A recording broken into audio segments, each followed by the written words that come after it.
Good morning बच्चों। आज हम कक्षा 8वीं विषय सामाजिक विज्ञान भूगोल में हम लोग पढ़े थे अध्याय 2।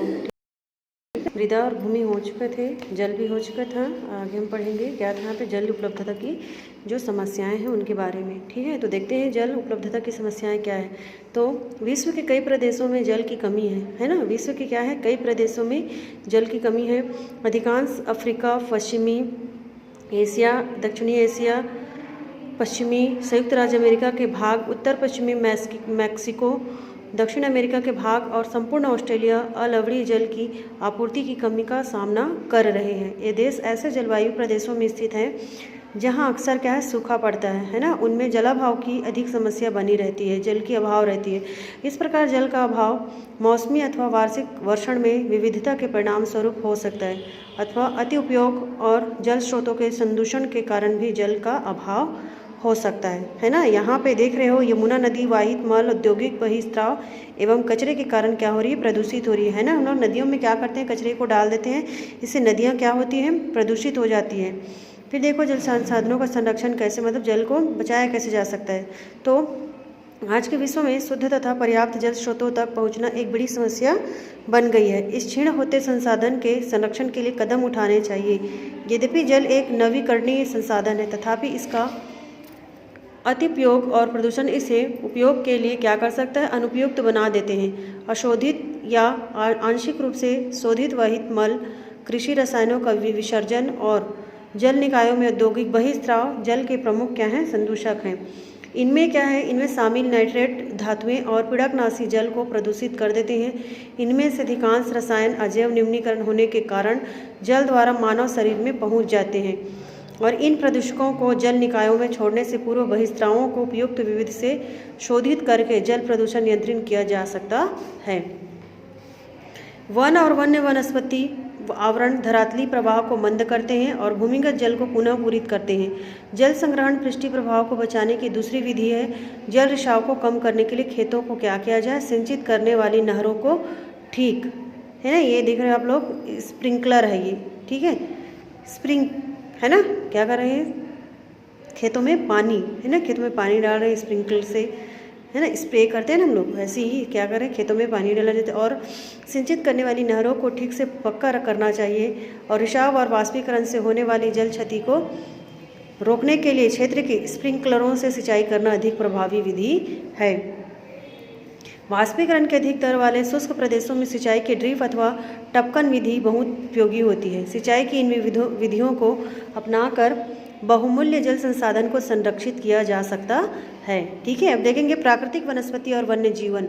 तो स्कूल के बच्चे हस्तशिल्प प्रदर्शनी में घूम रहे थे, है ना। क्या करते, स्कूल के जो बच्चे हैं वो हस्तशिल्प प्रदर्शनी में घूम रहे थे और प्रदर्शनी की वस्तुएं देश के भिन्न भिन्न भागों से एकत्रित की गई थी। मोना ने एक थैला हाथ में उठाया और उत्साह से कहा, यह एक सुंदर हैंड बैग है। और अध्यापिका ने कहा, हाँ, यह जूट से बना है। क्या आप उन टोकरियों, दीप, छत्रों और कुर्सियों को देखते हैं, वे बेंत और बांस की बनी है।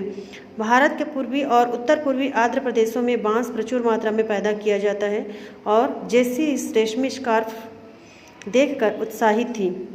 जैसी क्या था, रेशमी स्कार्फ देखकर बहुत उत्साहित थी। और यह खूबसूरत स्कार्फ देखो, अध्यापिका ने स्पष्ट किया कि रेशम कीटों से प्राप्त किया जाता है जो शहतूत के पेड़ों पर पाले जाते हैं। बच्चे समझ गए कि पौधे हमें अनेक विभिन्न उत्पाद प्रदान करते हैं। रेशम के कीड़े पालने वाला हम लोग कक्षा 7वीं में पढ़ चुके थे, है ना, कैसे रेशम के कीड़ों को पाला जाता है, उसको उबाला जाता है ना, शहतूत कोकून से। ठीक है, तो उत्पाद प्रदान करते हैं जिनका उपयोग हम अपने दैनिक जीवन में करते हैं। प्राकृतिक वनस्पति और वन्य जीवन केवल स्थल मंडल, जल मंडल और वायुमंडल के बीच जुड़े एक संकरित क्षेत्र में ही पाए जाते हैं, जिसे हम जैवमंडल कहते हैं। जैवमंडल में सभी जीवित जातियां जीवित रहने के लिए एक दूसरे से क्या करती है, परस्पर संबंधित और निर्भर रहती है। इस जीवन आधारित तंत्र को परितंत्र कहते हैं। क्या कहते हैं इसको, परितंत्र कहते हैं। वनस्पति और वन्य जीवन बहुमूल्य संसाधन है। पौधे हमें इमारती लकड़ी देते हैं, प्राणियों को आश्रय देते हैं, ऑक्सीजन उत्पन्न करते हैं जिसमें हम सांस लेते हैं, है ना। फसलों को उगाने के लिए आवश्यक मृदा की सुरक्षा करते हैं, रक्षक मेखला के रूप में कार्य करते हैं और भूमिगत जल के संग्रहण में क्या करते हैं, सहायता करते हैं। हमें फल, लाटेक्स, तारपीन का तेल, गोंद, औषधि, पौधे और कागज प्रदान करते हैं जो आपके अध्ययन के लिए अत्यधिक आवश्यक है। और पौधों के असंख्य उपयोग हैं, उनमें आप कुछ और जोड़ सकते हैं। ये देख रहे हो आपको बाह्य कमल एक औषधीय बूटी है ये, है ना। फिर है यह वन्य जीवन के अंतर्गत जंतु, पक्षी, कीट एवं जलीय जीव रूप आते हैं।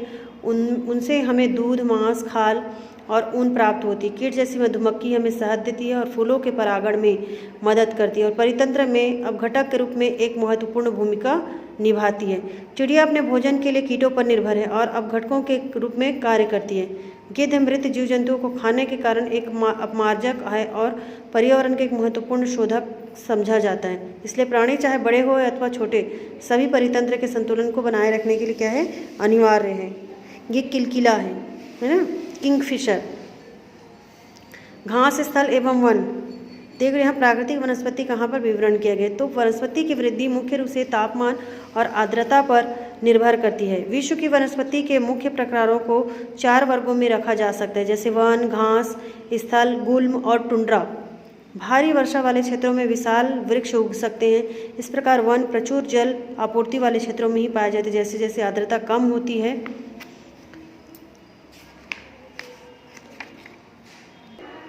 जैसे जैसे आर्द्रता कम होती है वैसे वैसे वृक्षों का आकार, उनकी सघनता जो है वो कम होती जाती है।